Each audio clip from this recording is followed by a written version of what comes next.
The moment Earth was inducted into the Galactic Concord, the universe laughed. Not with cruelty, at least not intentionally, but with the smugness of ancient species who had seen primitives rise and fall before. Earth arrived with diplomacy in its tone, curiosity in its data packets, and a fleet so laughably modest it became a running joke on Intergalnet. 10 orbital cruisers, 2 scout carriers, 1 experimental deep space platform that still relied on ion propulsion. It was as if a child had stumbled into a military parade with cardboard armor and a wooden sword. The Vakar Dominion turned their snouts upward, dismissing the humans with a glance. The Zurata Imperium, less subtle, projected holographic memes of Earthlings waving flags on Mars while cosmic titans tore through wormholes beside them. Humanity's ambassador, a woman named Els Renner, smiled through every insult. She offered fusion core designs that improved the Lanthus Collective's efficiency by 0.02%. She proposed alliances in science, in trade, even in terraforming ethics. And every offer was politely ignored or publicly mocked. Humanity didn't retaliate. No sanctions, no sharp diplomacy, just more silence layered with reason. The Concord assumed this meant docility. A new pet, amusing and soft, eager to please, when the Zurta Imperium proposed giving Earth a trial stewardship. Even that was framed as generosity.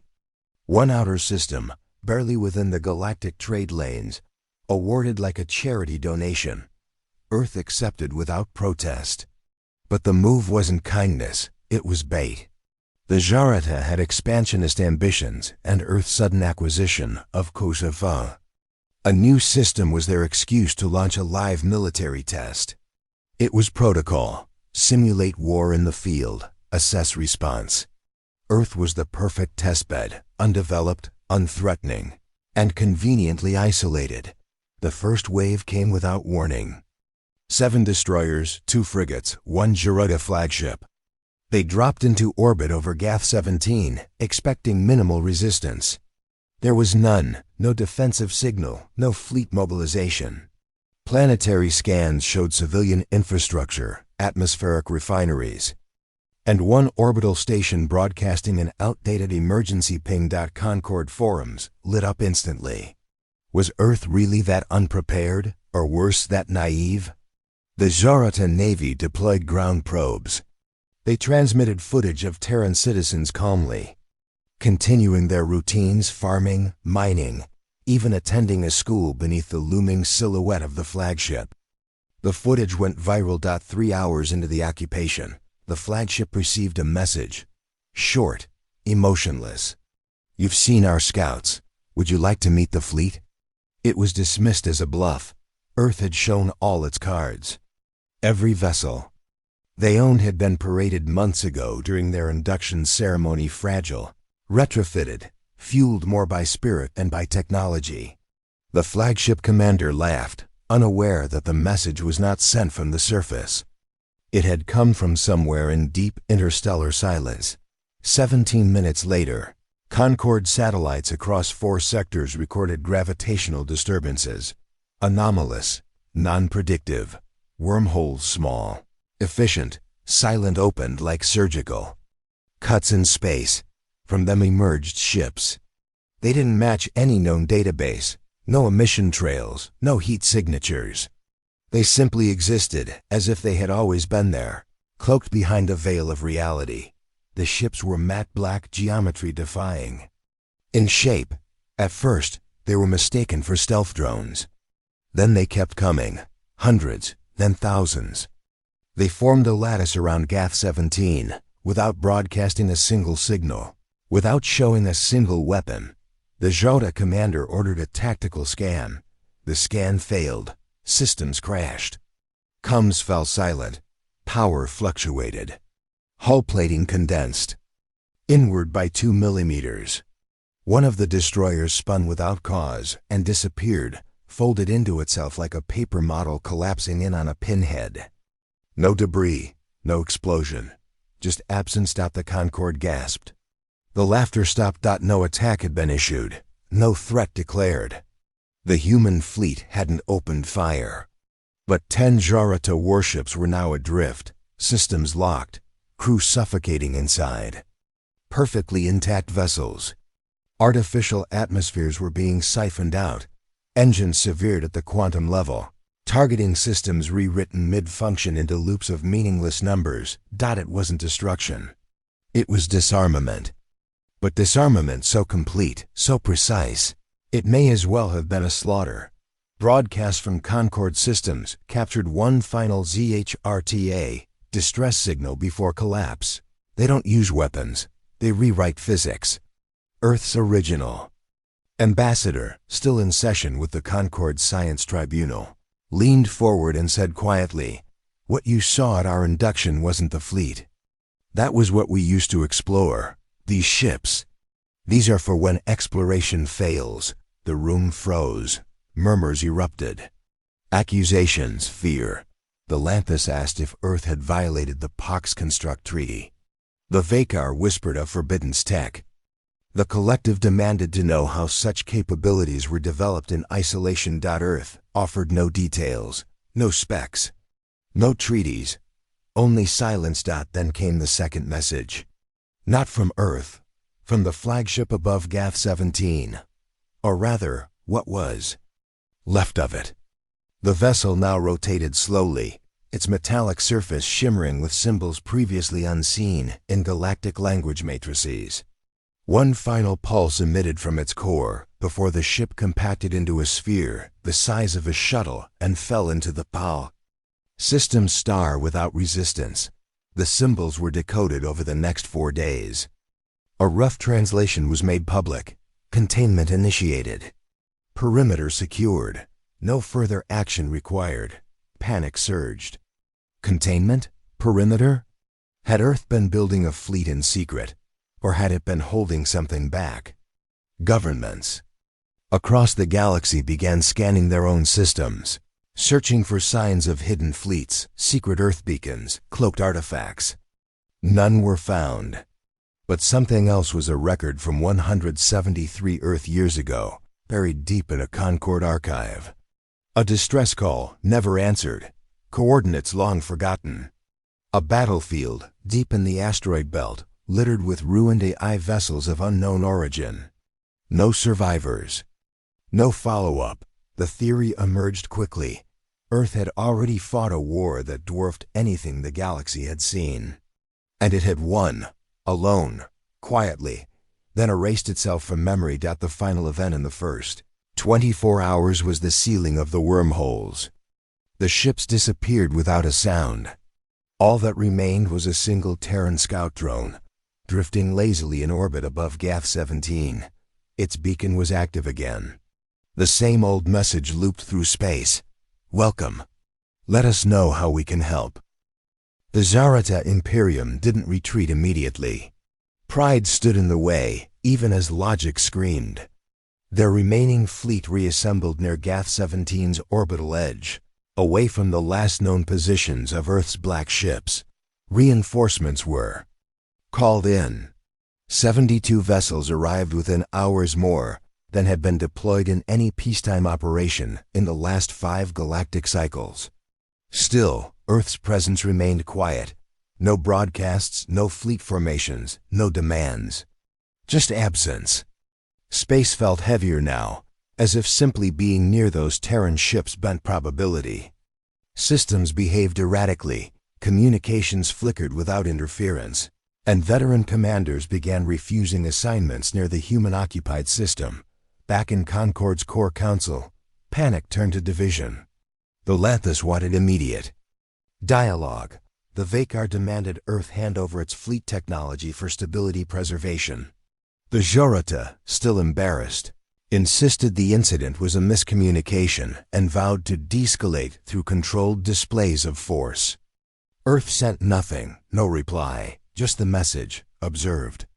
Do not advance. The Jorata advanced anyway. 10 vessels entered the system stealthily, old tactics, tried and true, undetectable to most. Not to Earth, not anymore. They disappeared. Instantly. Not a battle, no heat signatures. Not even sensor pings, simply erased. 30 seconds later, an audio message came through on every Concorde frequency simultaneously, in each species' own language. Violation logged. Pattern recognized. Threat nullified. This time, the Concorde's laughter didn't just stop, it reversed into horror. What pattern? What recognition? Were these ships judged by action, history, or thought? Theories spiraled. Was the Terran fleet reactive or predictive? Did it wait for threats, or did it anticipate them? Had Earth reached full quantum cognition? Another scan of the GAF-17 system was attempted using Concorde's highest-tier observatory probes. The data that returned made no sense. Spatial overlays fluctuated. Ship locations bled through dimensions. The fleet was there, but also wasn't. The vessels didn't orbit. They existed as potential, not moving through space, but folding it around themselves. A council scientist fainted on livestream. 2 others renounced physics entirely. Among civilian populations, fear turned into reverence. Religious cults formed overnight around Earth's silence. To some, the Terrans were seen as post-beings, guardians who had transcended the petty needs of politics and war. To others, they were the final phase of a symbiosis, a future that all biological species would face, willingly or not. The Jota, desperate to reclaim their shattered image, deployed their Omega Protocol, the Prism engine, a prototype weapon, capable of fracturing planetary crusts from orbit using cascading quantum compression. It had never been used in battle. Until now, they aimed it at GAF-17. It didn't fire. Instead, it disassembled itself. In silence, bolts unscrewed mid-air, coils turned to mist. Control panels disintegrated into harmless static. No explosion. No retaliation, just removal. The ship housing the weapon floated adrift, powerless and bare. The Jota commander tried to activate escape protocols. He never moved. His neural implant burned out, non-lethal, but disabling. Every crew member suffered the same fate. Not dead. Just still. Every weapon system rewritten at the code level. Earth hadn't destroyed them. It had decided they no longer needed to function. That message repeated once more. Violation logged. Pattern recognized. Threat nullified. The Concorde convened for emergency negotiations. For the first time in its history, a motion passed without opposition. Do not provoke Earth. The Lanthus proposed opening full trade relations, access to their ancient libraries.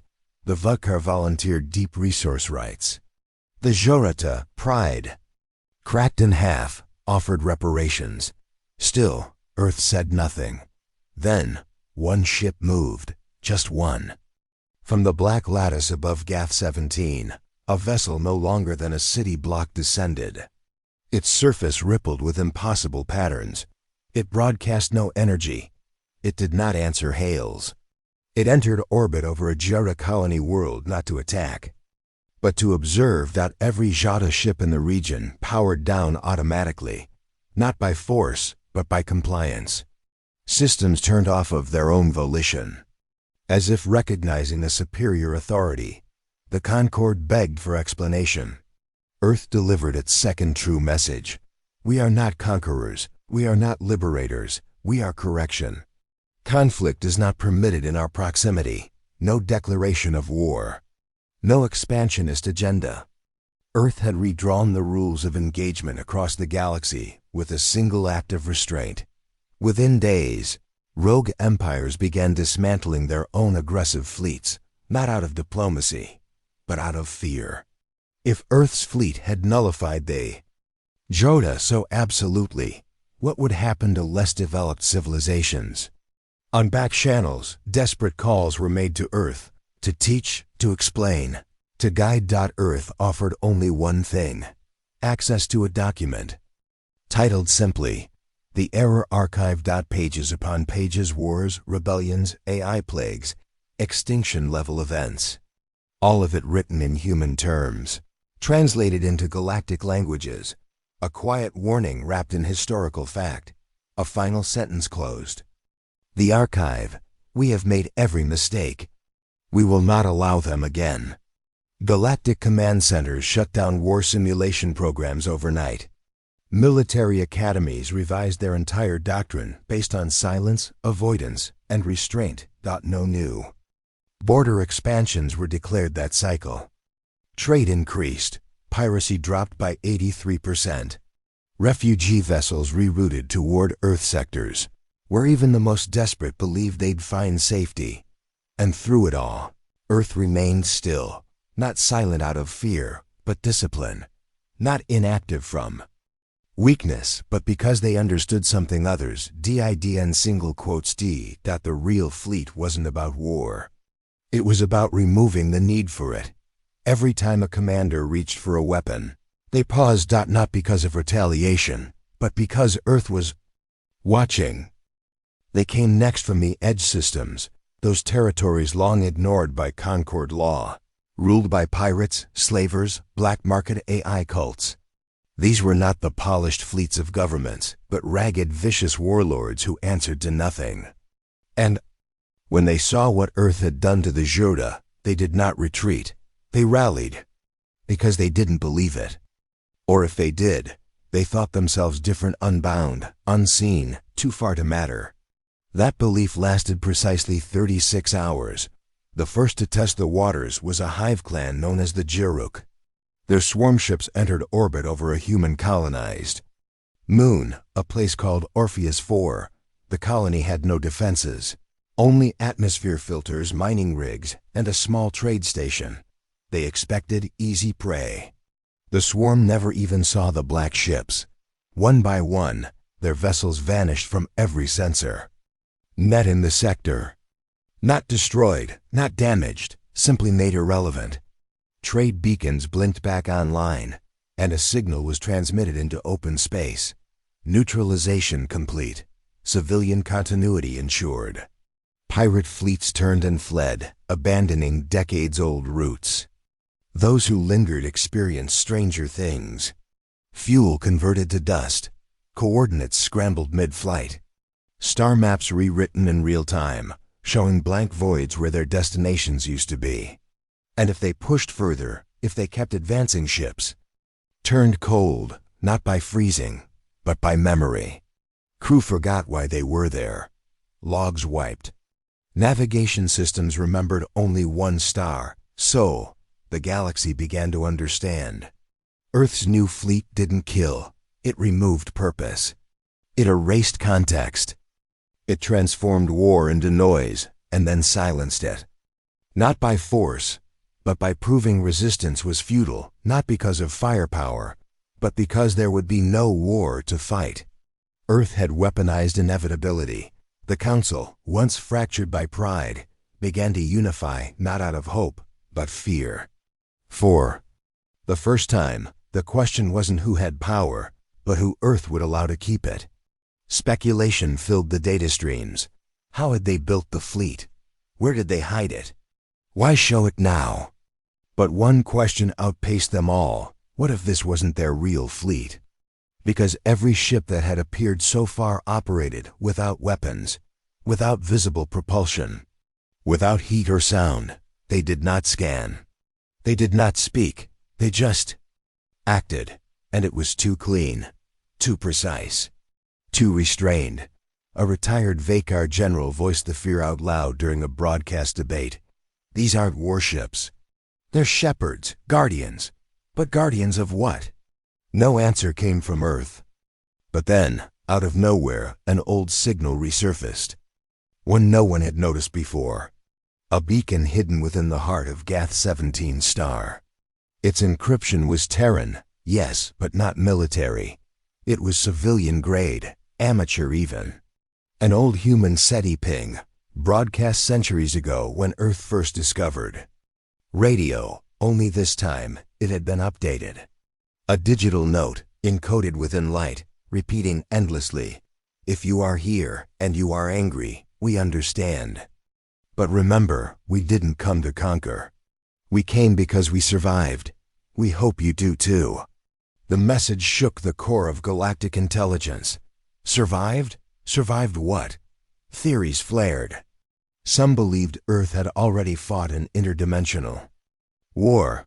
Others suggested the fleet was AI, not controlled by humans at all. There were even claims that Earth had perished long ago, and what remained was a protocol, an automated sentinel force that had inherited humanity's memory and mission. But it wasn't fear of destruction that changed the galaxy. It was the realization that Earth had created something better than conquest. They'd created irrelevance for those who chose violence. Diplomats from dozens of mid-tier civilizations set humble offers to Earth's gatepost trade, alliance, education. None were rejected. Earth opened channels without fanfare, simply stating, "Peace is permitted, the rest is not."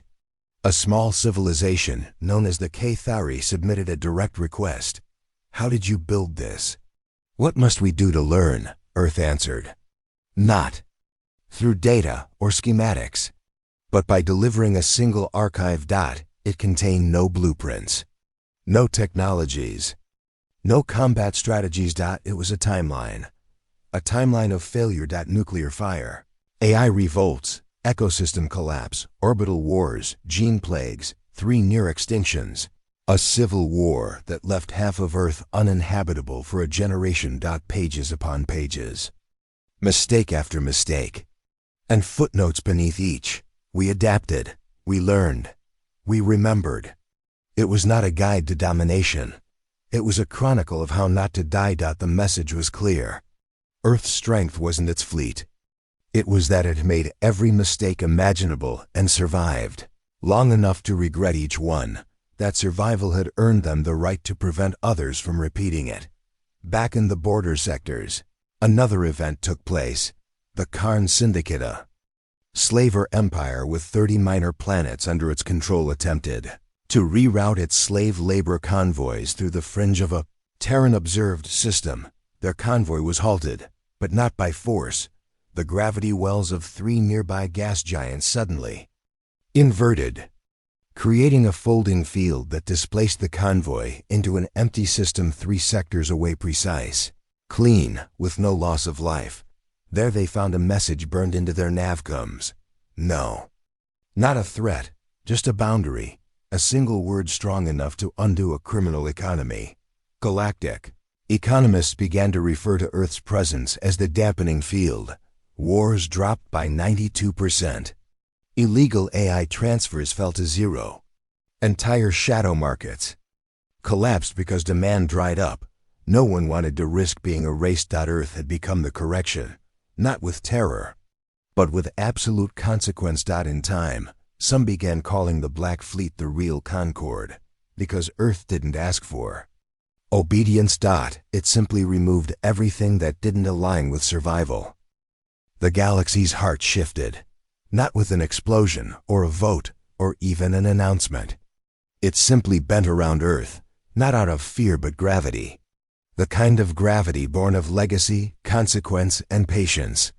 From the center outward, entire empires began quietly retooling.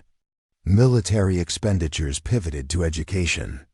Colonization charters now required peace protocols, verified not by councils, but by Terran-supplied AIs that didn't explain and couldn't be bribed.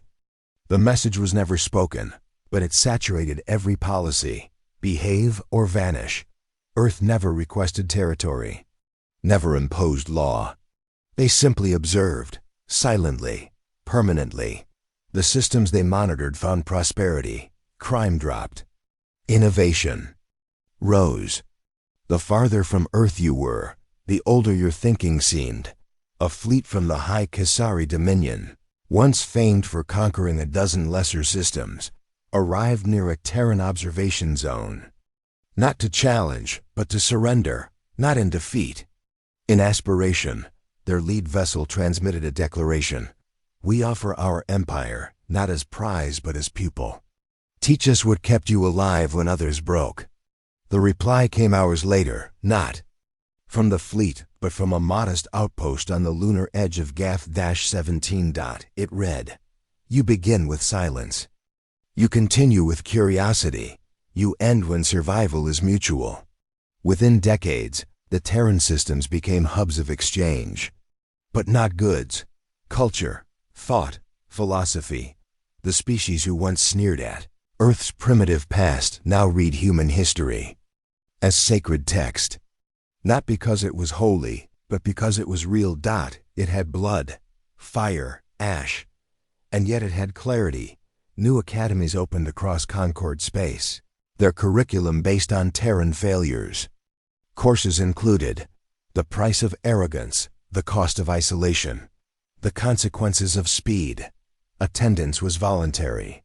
Enrollment was full. Still, no human ever claimed superiority. They didn't gloat, didn't dominate. They warned. And when needed, they acted. In a quiet system on the edge of the Arian expanse, a mining colony went dark. A known slaver group had hijacked its orbital station. No Terran ships appeared, no weapons fired. But the moment the pirates powered their weapons, every circuit failed. Screens lit with one sentence: you had a choice. The colony was restored. The pirates vanished. No graves, no broadcasts, just space. Empty, undisturbed. Even the children understood. Now you didn't need to see the Terran fleet. You just needed to remember it existed. Eventually, the Concord voted to create a new galactic doctrine unanimously for the first time in recorded history. It was called the Humanity Protocol. Its first rule: no aggression within a Terran-monitored system. Second, peace's default. Third, if Earth speaks, you listen. The protocol was not enforced by Earth. They never acknowledged it, but it was followed because those who didn't were never heard from again. One final story emerged. Whispers. A vessel, impossibly old, drifting at the edge of the known galaxy. Carbon markings along its hull. Voyager 1. Terrans found it. They restored it, not to use but to place it in orbit above Gath 17. A symbol. The first thing they sent into the void. A message in a bottle, launched before humanity had cities among the stars. Before the fleet, before they mattered. And now, it hung there, quiet, untouched, sacred. Proof that Earth remembered where it started. So the galaxy followed suit. They looked back to look forward.